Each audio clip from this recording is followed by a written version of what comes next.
अस्सलाम वालेकुम friends, welcome back to top smarties. Drama serial Tera Wada. Shayan की मां को आयशा के बारे में मालूम पड़ चुका है, जिस पर वो काफ़ी वाववेला भी मचाएगी।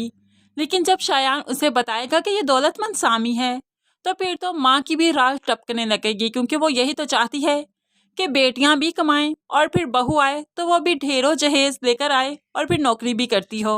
इस तरह से आयशा तो मां को बहुत पसंद आएगी। लेकिन दूसरी तरफ नगीन, जो काफ़ी परेशान है, उसके अपने किए ही तो उसके सामने आ रहे हैं कि शहीर उसे रोक कर पूछने लगा, हाँ तुम्हारी रिपोर्ट्स मिलनी थी ना, उस दिन तुम गई थी, क्या बना? मैंने तो फिर पूछा ही नहीं तुमसे। तो अब तो नगीन घबराने लगी, बताए भी तो क्या बताए। अगर उसे ये पता चल गया कि वो कभी बाप नहीं बन सकता, वो तो एक पल नहीं लगाएगा नगीन को छोड़ने में।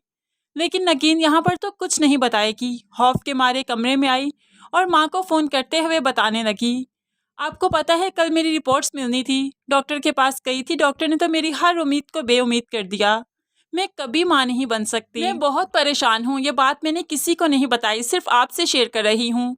तो माँ उसे कहने लगी, तुम्हें किसी ना किसी को तो ज़रूर बताना चाहिए, या अपने शोहर को या फिर सास को, ताकि तुम्हारा अच्छा सा ट्रीटमेंट हो सके और फिर तुम माँ बन सको।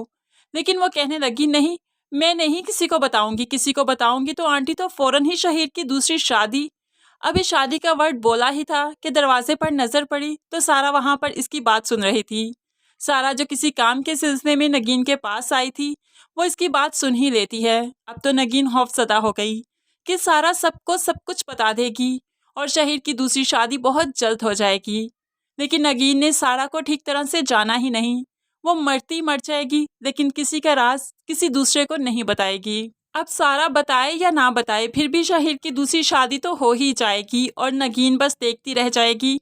उसको एहसास होगा कि जो सारा के साथ वो करना चाहती थी, उसका घर तोड़ना चाहती थी, तो कुदरत ने मकाफात के तौर पर नगीन का ही घर हराब करवा दिया। क्योंकि शहीर वैसे भी बहुत जल्द साइम से शादी करने वाला था, बेशक वो बाप बन जाता या ना बनता।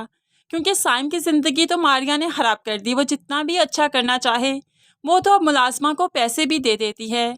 ऐसे में साइम, जो कि पुप्पो बनने की खुशी में है, इसलिए तो मारिया का ख्याल रखती है, उसके लिए जूस बनाकर जो लाती है, तो मारिया उसी जूस से अपनी तबीयत खराब करने का बहाना करने लगी। बिलाल ने पूछा तो कहने लगी, एप्पल जूस ही पिया था। तो बिलाल ने मुलाजमा से पूछा तो मुलाजमा बताने लगी, वो जूस मैंने नहीं बनाया, साइम ने बनाया था और मैंने उन्हें कुछ मिलाते हुए भी देखा था। अब तो साइम से बिलाल बहुत बदगुमान हो चुका है, क्योंकि मारिया ने बहुत ही चालाकी से साइम की साइड टेबल में बच्चा अबॉर्ट करने की मेडिसिन भी रख दी। अब बिलाल ने साइम का जो कमरा चेक किया तो उसे वो मेडिसिन मिली, जिसकी वजह से साइम और बिलाल में दूरियां तो पड़ गई। रही सही कसर मारिया खुद पूरी कर देती है। कहने लगी, क्या कोई बहन भाई का इतना बुरा भी चाह सकती है? पहली बार ऐसी बहन देखी जो भाइयों की खुशियों से जलती है। लेकिन मारिया ये नहीं जानती कि प्रेगनेंसी की खुशी उसे मिल तो चुकी है, क्या पता इसने मुकम्मल भी होना है या नहीं।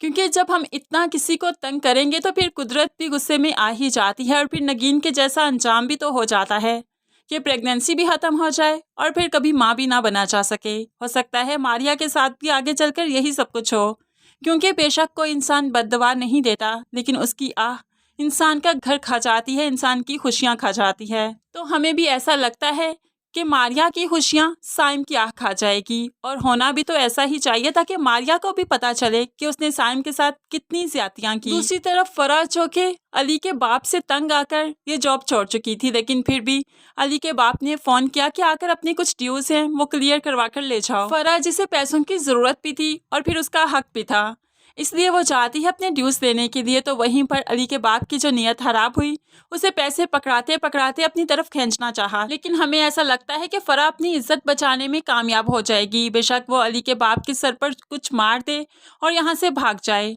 लेकिन अब वो काफ़ी ज़्यादा खौफजदा है, डरी हुई है, क्योंकि ये सिचुएशन उसके साथ पहले कभी नहीं पेश आई।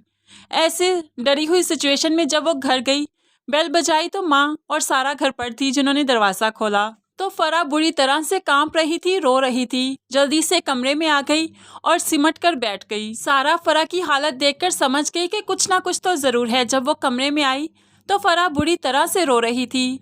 तभी जाकर फराह ने सब कुछ बताया तो सारा के तो रोंगटे खड़े हो गए और खुदा का शुक्र किया कि वो अपनी इज्जत बचाकर वहाँ से आ गई। تبھی سارا ماں سے بہت زیادہ لڑے گی، خفا ہو جائے گی کہ جب میں پیسے بھیج رہی ہوں، کسی نہ کسی طریقے سے کچھ انتظام کر ہی دیتی ہوں نا، تو پھر فرا کو کیا ضرورت ہے ہوم ٹیوشنز دینے کی؟ آئندہ اسے آپ گھر سے باہر نہیں نکالیں گی۔ لیکن یہ ماں اور شایان بھلا کس کی سنتے ہیں؟ پیسے کے آگے تو جیسے انہیں کچھ نظر ہی نہیں آتا۔